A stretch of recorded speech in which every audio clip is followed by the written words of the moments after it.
Hey everyone, how's it going? David Horowitz here, CEO and co-founder at Retrium. Today I'm right back at you with another quick tip on how to make your retrospectives easier and more effective. Today I want to talk about lean, experiments, hypotheses, and how they relate to retrospectives. You know, most teams go through retrospectives, and if we're lucky, they come up with a set of action items at the end of that retrospective, which the team commits to trying to implement in order to affect some change on their team. But far too many teams write those action items in some arbitrary way. They'll say, we want to communicate better with our product owner. Well, that's lovely and good luck to you, and maybe you'll do it. But what exactly do you mean by we want to communicate better with our product owner? First of all, the word communicate is fairly arbitrary, right? What do you mean? By email, by voice, if you're not in the same conference room, not in the same building, or are you talking about face-to-face? And secondly, and perhaps more importantly, at what frequency? So are we talking, we just need to interact with that individual at least once during the sprint?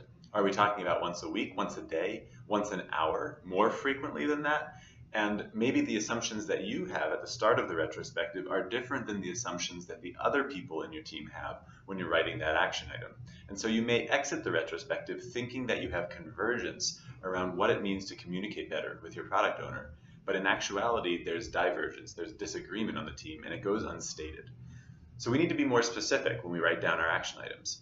Now, there's one way in particular that I'm a big fan of, and there's lots of different templates for writing action items. I encourage you to look online to find out about them. One popular way, for example, is the SMART template. I'm not going to go into it today. The one I want to focus on is something about retrospectives as experiments. So agile, in a nutshell, is continuous improvement. And how do we know if we're continuously improving or we're just continuously changing? Well, it has a lot to do with verifying experiments in what we're doing. So at the end of every sprint, we're delivering some product increment, and we're getting feedback on that increment from our stakeholders or from our customers or clients. And they're telling us, yeah, that increment helps, or no, that increment doesn't help. And either way, we're either verifying or disproving a hypothesis that that proposed change to our software is going to help make our product better. So just as Agile is all about hypothesis proving on the product side, we should also treat Agile as hypothesis proving on the retrospective side. In other words, when we come up with something like, let's improve our communication with our product owner, we need to figure out what exactly does that mean and how are we going to prove whether that worked or not. So there's a great template for writing your action item that might help with this. And I get this from my friend and colleague, Luis Gonçalves. He's an Agile coach who has a lot to say about retrospectives. Highly recommend reading his stuff. And he says the good template looks like this. We hypothesize by implementing some change. We will solve some problem, which will have some enumerated benefits as measured by some measurement. So an example of what that means, or what that would look like for our communicate with product owner example. So we hypothesize by increasing our communication with our product owner to at least daily, again, more specific. We will enable rapid feedback from our stakeholders so that we can, which will have some benefits. So what benefits would those be? They would allow us to, for example, make sure that we're incorporating the change and the requirements from our customers at an earlier date back into the product, as measured by, and then we'd come up with some measurement, like perhaps in the sprint review or the product demo, people are more likely to say, yeah, that's exactly what we wanted.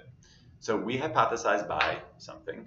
We will solve some problem, which will have some amount of benefits as measured by some measurement.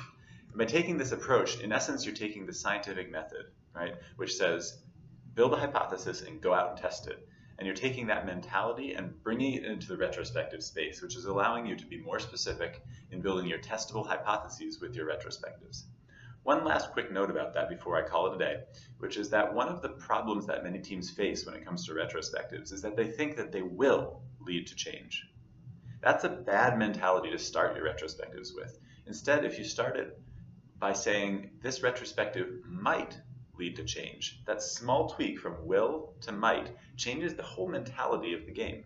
And during the retrospective, now people might be more open to providing feedback and making suggestions on what your action items might end up looking like if they know that we're not actually trying to solve things for sure here. We're trying to build out hypotheses that might solve those problems.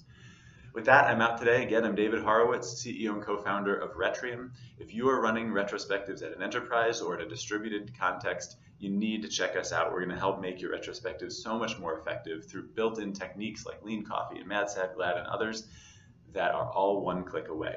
All right, have a good one, everybody.